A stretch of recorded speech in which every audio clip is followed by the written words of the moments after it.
네, 안녕하세요. 세바시대학 사기 신준석입니다. 여러분께서는 일생 동안 살면서 몇 번의 평가나 판단을 받으실까요? 대학에 입시를 들어가는 것 뿐만 아니라 취업하는 것, 그리고 자격시험 보는 것, 직장에서의 어떤 인사평가, 나에 대한 다른 사람들의 어떤 평가들을 계속 받고 있으시죠? 수백, 수천 번은 아마 될 것 같습니다. 그런데 사람들마다 평가를 받는 것은 정말 유쾌한 일은 아닙니다. 원하는 좋은 결과를 얻게 되면 참 기분 좋은 일이지만 탈락하거나 사람들로부터 비난을 받고 비평을 받게 되면 금세 기분이 우울해지고 참 마음이 상하게 되죠. 심한 경우 좌절하고 절망하기도 합니다. 저는 최근에 겪었던 수많은 갈등과 번민 때문에 참 많이 힘든 적이 있었습니다. 2014년 직장에서 말할 수 없는 괴로움을 많이 받았었는데요. 한때는 부하였던 직원과 이렇게 업무를 하게 되면 그 사람들이 저를 무시하고 또는 부서장한테 업무를 보고하게 되면 이유 없이 계속 지적질을 계속해서 하루 종일 자리에 앉아 일하면서 수치와 모욕을 느낀 적이 많았었습니다. 직장에서 가장 힘든 건 이유가 보통은 인간관계라고 합니다.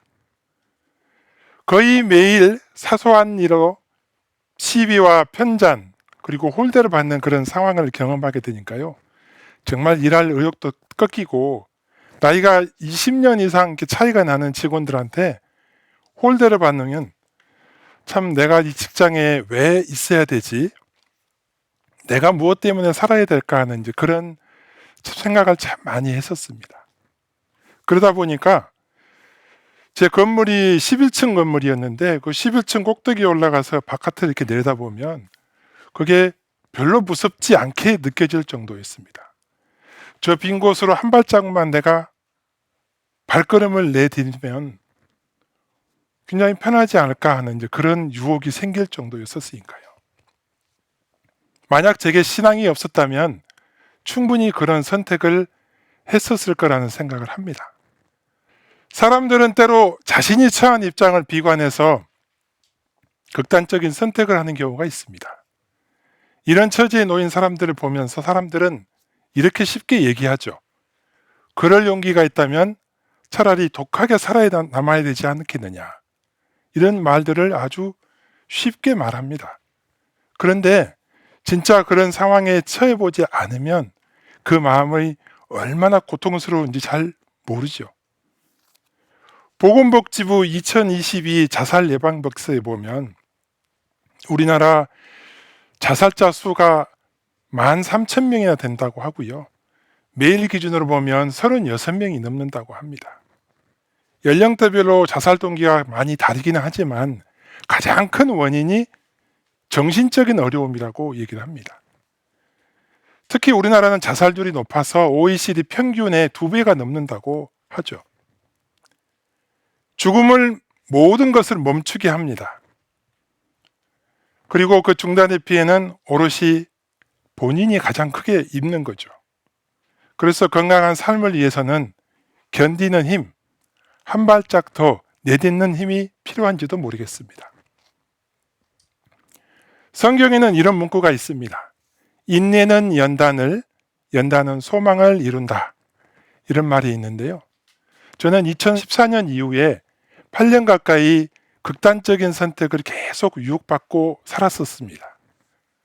어떤 직장 내 한 사람이 사람들을 선동해서 그 고난을 이용해서 주변 사람들을 규합하고 저를 이제 괴롭히는 상황들을 계속 겪었었는데 사실 저의 성격으로서는 딱히 반항할 의욕도 없었고 그런 상황에서 참고 견디는 일밖에 사실은 못했었습니다. 이게 아마 착한 사람 콤플렉스처럼 빠져있는 그런 느낌이었었죠. 그런데 참 신기한 일이 일어났습니다. 인내하는 과정에서 저의 내면이 차츰차츰 연단되어 갔습니다. 물론 한참이 지나기 전까지는 제가 그 연단의 과정에 있었는지도 깨닫지 못했습니다. 우리가 아는 명작 소설이나 베스트셀러를 보면 하루아침에 만들어지지 않는다고 합니다. 그리고 그 책들이 일필휘지 일사천리로 술술 쓰이지 않는다고 하죠. 힘들게 쓴 원고도 수없이 재검토하고 탈고의 과정을 거칩니다. 지금 돌아보면 지난 8년은 사실 고통의 과정이었지만 제 인생이 베스트셀러가 되어가는 과정이었다고 생각합니다. 보통은 좌절과 낭망의 상황을 겪어대면 심정지가 오는 것처럼 머릿속이 하얘지고 정신작동이 멈추는 그런 경험을 하게 됩니다. 제가 그랬습니다. 세상 모든 것이 순간 정지한 것처럼 느껴질 때도 있었습니다. 그러다 문득 이런 멈춤을 극복하고 앞으로 나아가야겠다는 생각을 했습니다. 나는 이렇게 주저앉을 수 없다. 그리고 누군가의 행포에 휩쓸려서 내가 이렇게 살 수 없다. 어머니의 기도가 있는데 내가 여기서 망할 수 없다. 그런 생각을 했었습니다. 그리고 이를 악물고 새로운 뭔가를 하기 위해서 노력을 했습니다. 연단이 소망을 이뤄낸 겁니다.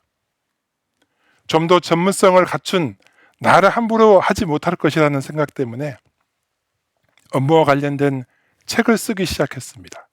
물론 여전히 방해는 있었죠. 지금은 책을 5권이나 썼지만 첫 번째 책을 쓸 때는 남몰래 눈물을 속으로 삼키며 꿋꿋하게 버텼습니다. 고민과 갈등의 시간을 이기기 위해서 마음챙김에 대해서 연구를 했었고요. 그러다 보니 그런 분야의 책을 썼습니다. 아픈 내 마음의 생각을 책으로 남겨야 되겠다는 생각을 하고 포기하지 않고 하나씩 만들어 갔습니다. 연단이 소망으로 금방 바뀌진 않았습니다. 하지만 꾸준히 했습니다. 그리고 이제는 마음의 평안을 찾았습니다. 지금 생각해 보면 저에게 닥친 그 고통의 시간들이 오히려 멈추지 않고 꾸준히 앞으로 나아가게 되는 동기가 되었던 것 같고요. 제가 성장할 수 있는 밑거름이 되었던 것이라고 생각합니다. 얼마 전 제가 사는 곳에 휴양림에 가서 아내와 함께 걷기를 한 적이 있었습니다. 이제는 제법 쌀쌀해졌지만 산속에 있는 신선한 공기를 호흡하면서 걷는 그 순간이 참으로 귀하다 그렇게 생각을 했었는데요. 나의 상황이 정말로 힘들 때 심호흡을 하고 한 걸음만 더 내딛어 보십시오. 인내의 과정을 통해 연단되고 그 연단의 결과로 새로운 소망과 기쁨의 결과를 만들어낼 수 있으니까요. 건강한 호흡은 들숨과 날숨이 균형을 이룹니다. 내 안에 있는 좌절과 절망, 고통, 그리고 멈춤을 먼저 내뱉어보면 내 안에 새로운 공기를 들어 마실 수 있습니다. 저의 얘기는 몸 건강에 대한 얘기가 아닙니다. 마음에 대한 얘기입니다. 사실 1980년대와 1990년대에 화가 밤노스라는 분이 굉장히 유명했습니다. 그림을 쓱쓱 그리고 나서 돌아서서 하는 말이 참 쉽죠. 이렇게 얘기했던 분이 사실 있었죠. 그런데요, 그분도 53세에 림프종에 걸려서 돌아가셨다 하더라고요. 왜냐하면 많은 사람들은 그림이 재밌었지만 그분은 재밌게 그리기 위해서 노력하는 그 과정이 굉장히 스트레스였었고요. 그게 이제 암으로까지 번져서 사실은 돌아가셨는데 그런 걸 보면서 마음 관리가 참 중요하구나. 그런 사실을 다시 한번 깨닫게 됩니다. 보통은 내 눈앞에 펼쳐지는 절벽 같은 길들이 보일 때가 있습니다. 그럴 때 두 눈 지끈 감고 한 걸음 더 나아가는 거죠. 그리고 내가 원하는 새로운 세상을 한번 만들어 보는 겁니다. 배에 힘을 주고요.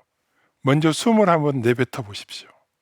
그러면 숨이 가빠서 금방 새로운 숨을 들어 마실 수 있습니다.